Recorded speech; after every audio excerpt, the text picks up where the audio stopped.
नमस्कार। अथ श्री माघ मास कथा 19वां अध्याय आरंभ। महर्षि वशिष्ठ के मुख से गंधर्व कन्याओं की मुक्ति के बारे में सुनकर महाराज दिलीप ने प्रश्न किया, हे गुरुवर, गंधर्व कन्याओं को क्यों शाप का भागी बनना पड़ा? वे गंधर्व कन्याएं किसकी पुत्रियां थीं? उनकी कितनी संख्या थी तथा उनका क्या दोष था? माघ मास में उन्होंने कहाँ स्नान किया था एवं महर्षि लोमश द्वारा किस प्रकार उनके शापों का शमन हुआ, यह जानने की मेरी प्रबल जिज्ञासा है। महर्षि वशिष्ठ ने कहा, अत्यंत प्राचीन काल में कुबेर की अलकापुरी में 5 गंधर्व भ्राता निवास करते थे। उनके नाम क्रमशः सुख संगीति, सुशील, चंद्रकांत, सुप्रेम तथा स्वरवेदी था। उन 5 गंधर्वों की 5 कन्याएं थीं। सुख संगीति की कन्या प्रसोदिनी, सुशील की सुशीला, चंद्रकांता की सुतारा, सुप्रेम की चंद्रिका तथा स्वरवेदी की कन्या का नाम सुस्वरा था। ये 5 ही गंधर्व कन्याएं अतुलनीय रूप राशि से संपन्न थीं तथा गायन, वादन एवं नृत्य कला में अत्यंत प्रवीण थीं। जब ये राक्षस कुबेर की सभा में अपना गायन, वादन तथा नृत्य प्रस्तुत करती थीं, तो संपूर्ण सभा सम्मोहित होकर रह जाती थी। एक बार वैशाख मास में यह 5 गंधर्व कन्याएं गौरी पूजन के लिए सुंदर वस्त्राभूषण से सज्जित होकर अपने वाद्य यंत्रों तथा वीणाओं को लेकर वन में गईं। वन में एक सरोवर के समीप पहुंचकर उन्होंने गौरी पूजन हेतु कमल पुष्प तोड़ना प्रारंभ किया। इसके साथ ही उन्होंने उस सरोवर में स्नान भी किया। वस्त्र परिवर्तन रोली स्वर्णमयी बालुका से देवी पार्वती की प्रतिमा निर्मित की और रोली, चंदन, कुमकुम, अक्षत, कमल तथा परिजात पुष्पों एवं धूप दीप नैवेद्य आदि से देवी का पूजन किया। गौरी पूजन के पश्चात उन्होंने प्रतिमा से सम्मुख गायन वादन करते हुए नृत्य करना प्रारंभ कर दिया। गंधर्व कन्याओं का गायन वादन नृत्य से अंग संचालन तथा स्वर प्रबंध अत्यंत मनोहर था। जिस समय ये गंधर्व कन्याएं देवी पार्वती को प्रसन्न करने हेतु नृत्य एवं गायन कर रही थीं, उसी समय वहां स्नान करने के लिए महर्षि वेद निधि के पुत्र आग्नेय आए।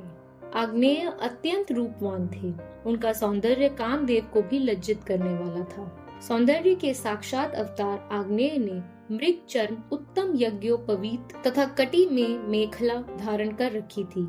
जब गंधर्व कन्याओं ने सौंदर्य के साक्षात अवतार ऋषि कुमार को देखा, तो वे 5 उनके रूप एवं प्रभाव मंडल में सम्मोहित होकर उन पर आसक्त हो गईं। तभी विचारने लगी कि यह अतुलनीय सौंदर्यवान युवक कौन है।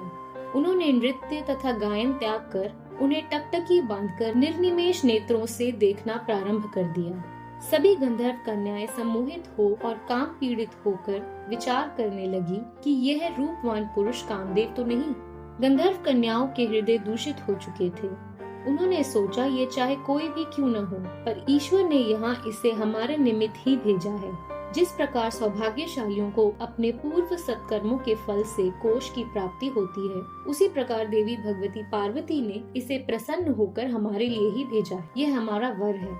वे आपस में कहने लगी, इसे मैंने वरा है, इसे मैंने वरा है। आपस में इस प्रकार चर्चा करती हुई वे गंधर्व कन्याएं भ्रमित होकर आनंद मग्न होकर नृत्य करने लगी। ऋषि कुमार आग्नेय ने गंधर्व कन्याओं को अपने विषय में इस प्रकार की चर्चा करते देखा, तो वह मध्याह्न क्रिया से निवृत्त होकर विचारने लगे कि यह तो बड़ा अनर्थ हो गया। क्या ये सुंदरियां मुझे भी विचलित करके सम्मोहित कर लेंगी? तब मैं किस प्रकार अपने धर्म और शील की रक्षा कर सकूंगा? अतः मुझे यहाँ से चलना चाहिए। ऐसा विचार मन में करके ऋषि कुमार आग्नेय गंधर्व कन्याओं के अपने समीप पहुँचने के पूर्व ही अपने योग बल से अदृश्य हो गए। योग शक्ति से अदृश्य हुए ऋषि कुमार को अपने सामने न पाकर वे सुंदरियां प्यास से व्याकुल मृगियों के समान दुखी एवं उद्वेलित हो गईं। उन 5 गंधर्व कन्याओं ने व्याकुल होकर ऋषि कुमार आग्नेय को बहुत ढूंढा, पर वह नहीं मिले। इस प्रकार ऋषि कुमार आग्नेय के वियोग से दुखी और व्याकुल होकर वे गंधर्व कुमारियां अचेत हो गईं। कुछ समय बाद मूर्छा से मुक्त होते ही वे मणि खोए सर्प की तरह व्याकुल तथा विक्षिप्त होकर अपने घर पहुंची। यहाँ वे सीधे शयनागार में पहुंचकर अपने अपने बिस्तरों पर मूर्छित होकर गिर गई। न तो उन्होंने भोजन किया और न ही किसी से कोई बात। शेष गंधर्व कन्याओं की व्यथा अगले अध्याय में। इति श्री पद्म पुराणे माघ महात्म्ये 19वां अध्याय संपूर्ण। श्री विष्णु भगवान की जय। धन्यवाद।